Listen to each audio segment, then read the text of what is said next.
Hey guys, it's Shaka and T here with another special guest. Today we've got, would you like to introduce yourself? Hi guys, I'm really, Milkeysparlour. Milkeysparlour? What's Milkeysparlour? You might not get a second chance. That's probably one of the realest shit someone's ever told me. You can do anything you put your mind to. Don't fuck up, please. So Milkeysparlour is my, hair business that I have. I'm obviously a hairstylist, a hairdresser. Alright, so could we have a little story about that? Like from where you started and where you are now, and some of the things you had to kind of go through to get where you are in it.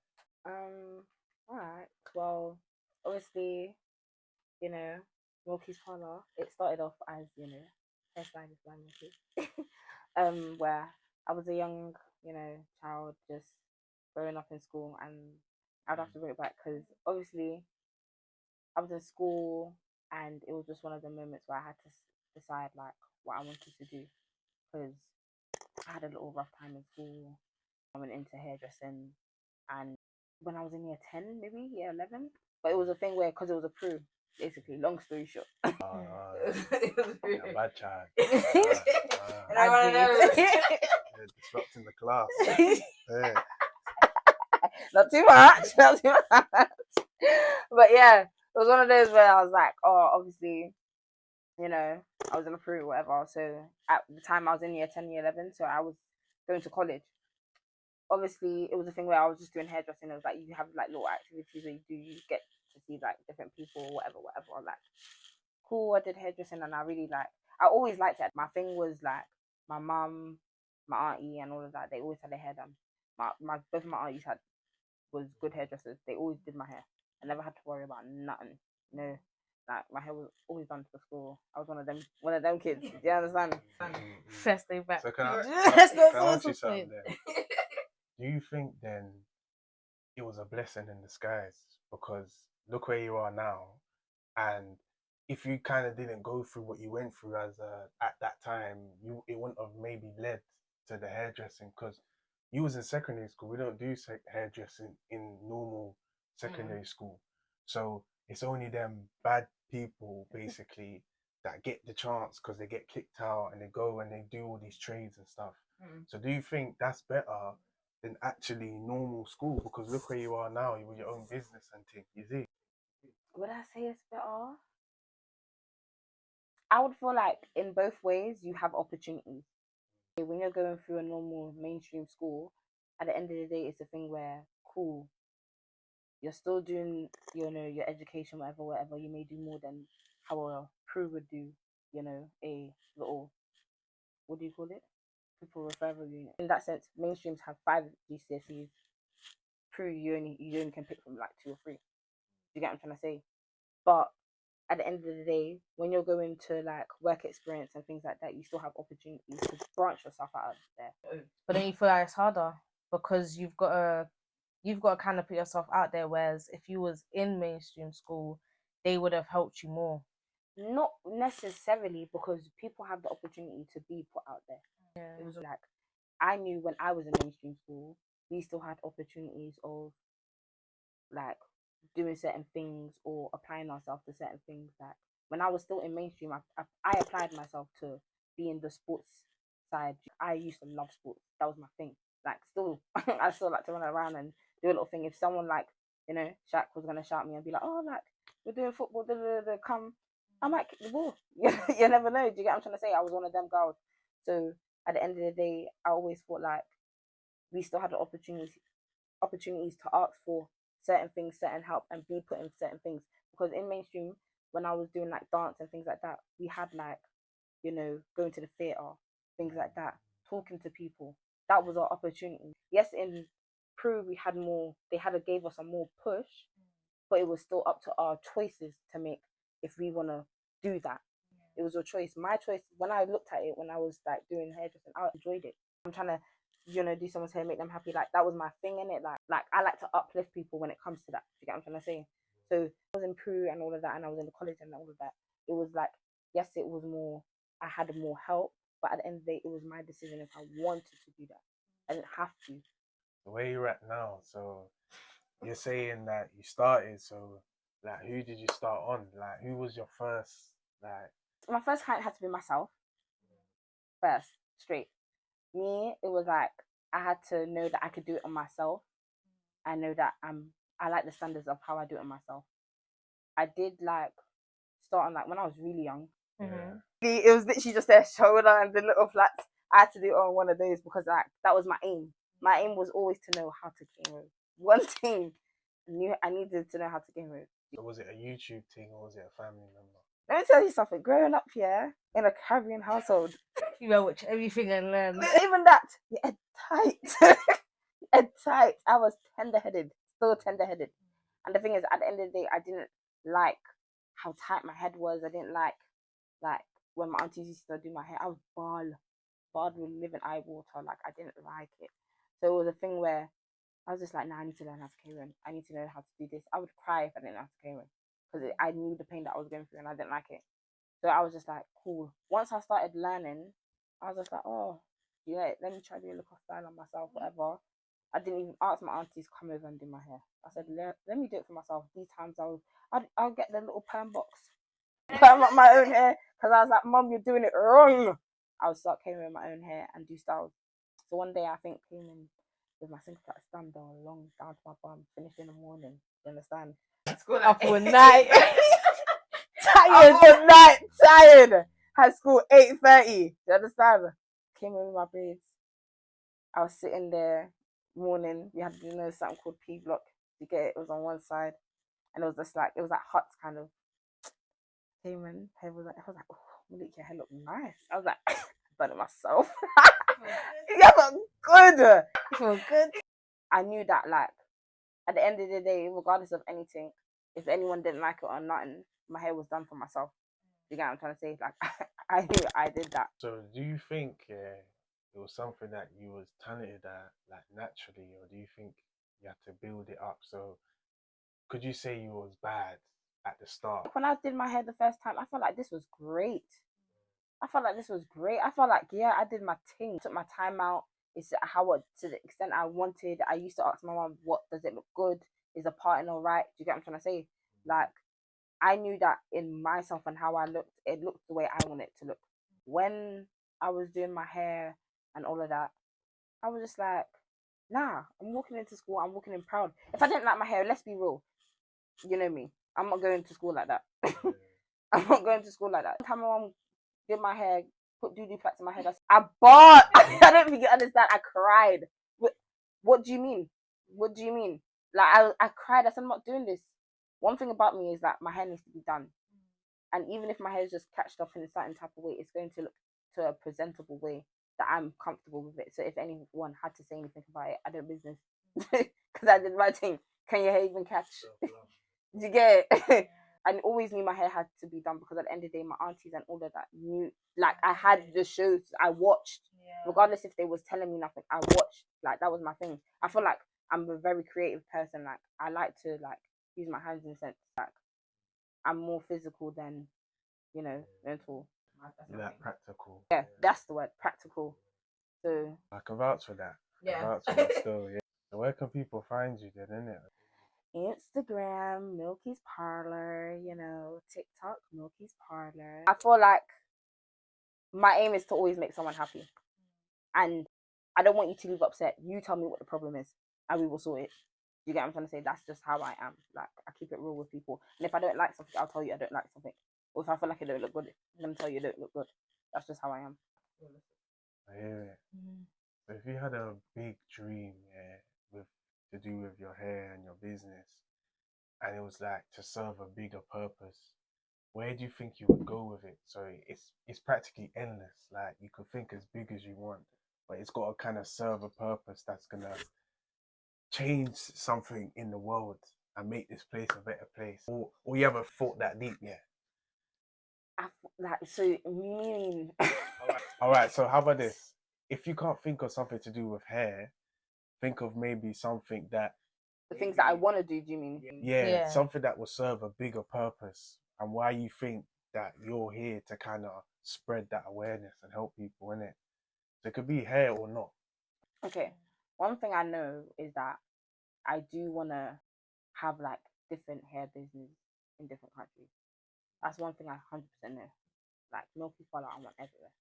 I want to know that people know who I am, but also I want it to be a thing where there is younger people that's out there that want to do stuff like this.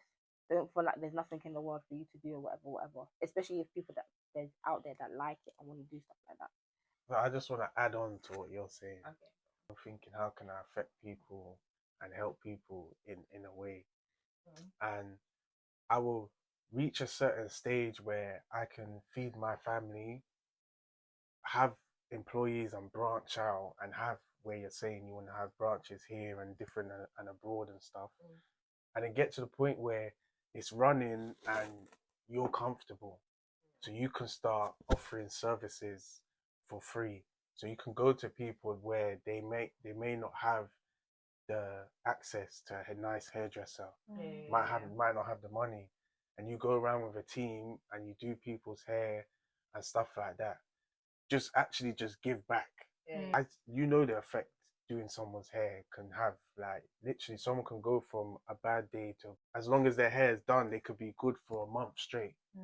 So you know the effect. So it's like you actually giving it out for free and just spreading that, and you showing acts of kindness will encourage other people in your position to do the same thing. Next thing you know, it's rubbing off on the person that you're helping, and then they do something good to help someone else. So just having that service and giving it to people, making people feel good, will spread it. So that's like the purpose, isn't it? I'm still 100%, but even with that, I still like, with certain things when it comes to hair, I'm just like, the passion that I have for it is came to me for a service and you're like, oh, look, I'm not going to lie, I want my hair done, but then you're like, oh, I ain't washed it. But I'm like, alright, cool, say nothing. Normally, if it was any other person, they're adding on. You get what I'm trying to say? Standard. Like, if it's I'm not saying any, not all people, but standard. Yeah, if you come to me, I must be like, nah, it's calm. Because at the end of the day, I know how certain things in life are. And I know that if realistically, when you're in a rush and you need things done, that's just how it is. Say, 100% I'll give out free services. When I'm up there in life and them things there, and I still do try, like, do promotions and things like that. But I feel like I keep myself at a reasonable price for people. Because I still try to give out free things, like, I will provide certain extensions. I will provide dye. Can I say where it's in the service where you don't even have to think about. And majority of the time, I'm even using less than what I'm spending more, but I'm using less than what I need. It's true. Yeah, you can help within your means, isn't it? Like, with what you got.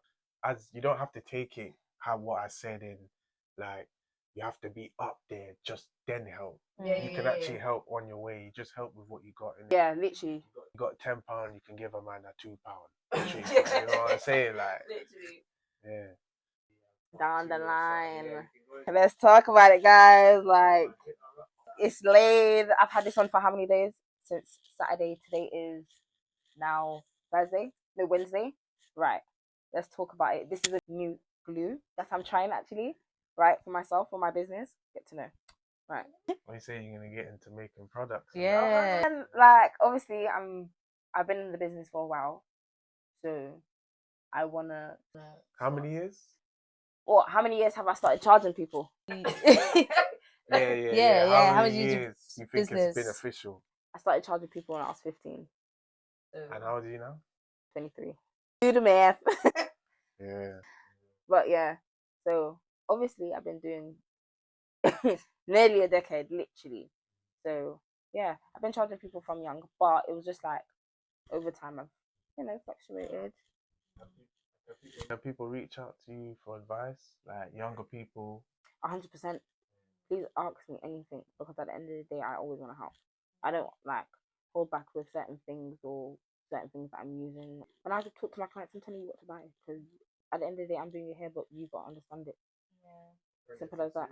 Yeah. Apprentices soon? Give me a minute. Apprentices soon, yeah, man. We want to know. We want to know, man. Not yet. So, what's your views on 50-50 in a relationship? Would you go 50-50? I would go 50-50. I don't see the problem in going 50-50.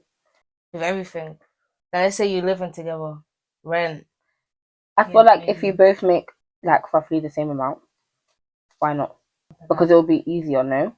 Like, Don't you feel like, okay, cool, if we're paying 50-50, at the end of the day, you know what you can manage, I know what I can manage, and we know that it's not a problem, and we're still saving and we're still building. If it was a thing where it's a problem, I'm not making as much as what you're making and things like that, then yeah, we can budget it out, what you can manage and what I can manage, and communicate on that. You lot have a family. Yeah. And A house. What is it? 50-50, 70, whatever. What is it? I think It's 50-50. if you haven't got a running business that's making you passive income, it might be hard for you to get that 50% because you're actually looking after the children. If we're both on the same like page, as in like work, we're both good. We both know what we make. We both added up and sorted out everything. I feel like yes, we can go 50-50, especially on a child. At the end of the day, we know our work schedule and what we're going into and how it should work. If it's either self-employed or if it's even depending on what you're doing, government, whatever. At the end of the day, alright, cool. I'm working Monday, Tuesday, Wednesday. I'll have the kids Thursday, Friday, Saturday. Or my partner's working Thursday, Friday. We know how to work it out. Do you get what I'm trying to say? But what about if I'm your partner and I say, I don't want you to work no more. I want you to kind of just look after the kids and look after the home. You know, what about me? It's got money. Like, when I'm saying, I'm not just giving you money for the bills and that. You're patterned as For well. yourself. Okay. You got things like there's money there. Alright. But I don't want you to work. I want you to pattern the yard and the kids. Would you do it though? Yes or no? It's straight. If a man came to you and Nah, I'm not gonna lie. I feel worthless. Like, I don't want to feel like yes, I'm raising my children and whatever, but at a certain time, they're going to get to a certain age where they're going to want to do stuff. So what am I doing? Because if it's just washing, cooking, cleaning and all them things there, sorry, it's not working like that. So what about if you get with your man, he's in shape, he's good looking, real good. You know what I'm saying? 5 years down the line, my man's out of shape. He ain't how he was. He's lost it all. But he's still the same person morally inside. But he's just lost motivation. Would you still love him the same way? Or would you think less of him because he's lost his motivation? And would you push him? 100% I would push him. But if I'm pushing you, you're not trying, then why are we here? I'm trying to say. When I was with you, we was building, we was doing good. 5 years down the line, something may happen and you may feel like, rah. Let's say he tries, gets back to where he was, but his body doesn't. What do you mean, like, he's out of shape? Are we just talking about body? No, we're talking about all aspects. Okay. He loses his body, becomes big, or he becomes a body type that you don't like. And he loses his motivation, work, money's gone. But then he builds it, you help him build it back up, but he doesn't get back his fitness, so he's still out of shape. Would that affect your relationship? I'm not gonna say I like, them, I'm not really fussed much about size. Like, it depends on the like shape that you are that fits me, then I'll be okay. I'm not gonna say, oh, if you're obesity, I'm gonna marry you. No, like, I have certain standards of big guys. To be fair, guys, I'm not gonna lie, I realize I like to kind of look all Chubby. yeah, like Chubby boys. No, not really like Shout yeah, out. like I don't mind a little, like I don't really have a certain type of type, but I realize that you got a little meat to you, not muscle, little meat to your little belly and everything. It's good though because you widen your range. Now you got more options. Realistically, it's not always about body type. I don't always go off face, body, things like that. Like, at the end of the day, there's people that I've seen and I'm thinking, oh yeah, what is kind of cute? Like, do you get what I'm trying to say? It depends on how I feel, how you make me feel. Do you get what I'm trying to say? But if I'm just looking at you and I'm thinking, ooh, I don't like that because you got a little spot, dead, like, we can move off that. Best friends. You're so like Relationships what? and having opposite sex best friends. You're in a fully committed relationship and you got a best friend, best friend. From the beginning? Yeah, from the jump. Yeah. You've grown up with this boy. You know what I'm saying? But I'm adding a little spice. That's the spice. He tried to get you back in the day. One time. Did I give him energy? No. Alright, cool. He tried to get you, he liked you. you shut him down and things just kind of went back to how it was, but you kind of know he's always had them feelings for you. Now, maybe you've been friends for 15, 20 years, whatever. Now you're in a fully committed relationship. What's your views like? And my man's got a problem with it. Or he's questioning me about it. He's not questioning you, but how are you approaching it? Because I'm telling you, as a man, them things there are always going to feel funny, no matter what. No matter if... No, 100% I know. So you as a woman, how are you kind of making him feel comfortable? Like, what are you doing to kind of reassure your man on that?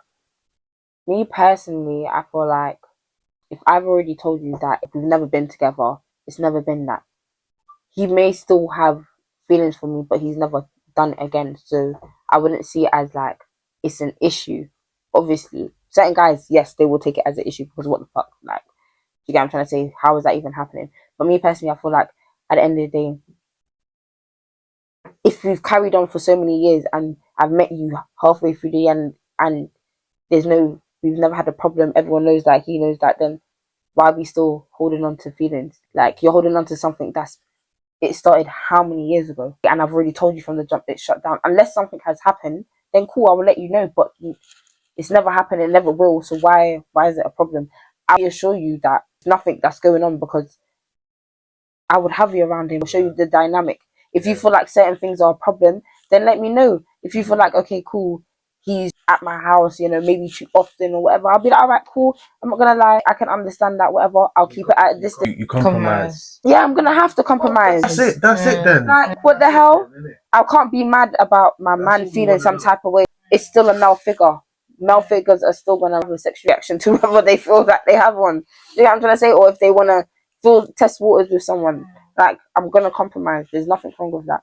I'll just let my best friend know that, hey, I'm not gonna lie, Boops is feeling a bit. I feel like you should respect it. You get what I'm trying to say? If you want to hold feelings after I left you last time, hold feelings. That means you're not my best friend. You're just caring about what it could be. You get what I'm trying to say? You're still trying. Then I'll know it's done. What was the other way around? Your boyfriend's got a best friend. And she's calling me at 1 a.m. all the time. She's calling me at 1 a.m. 5 o'clock in the morning. My tire's flat. I need your help. I needed to call you for this. I need your help.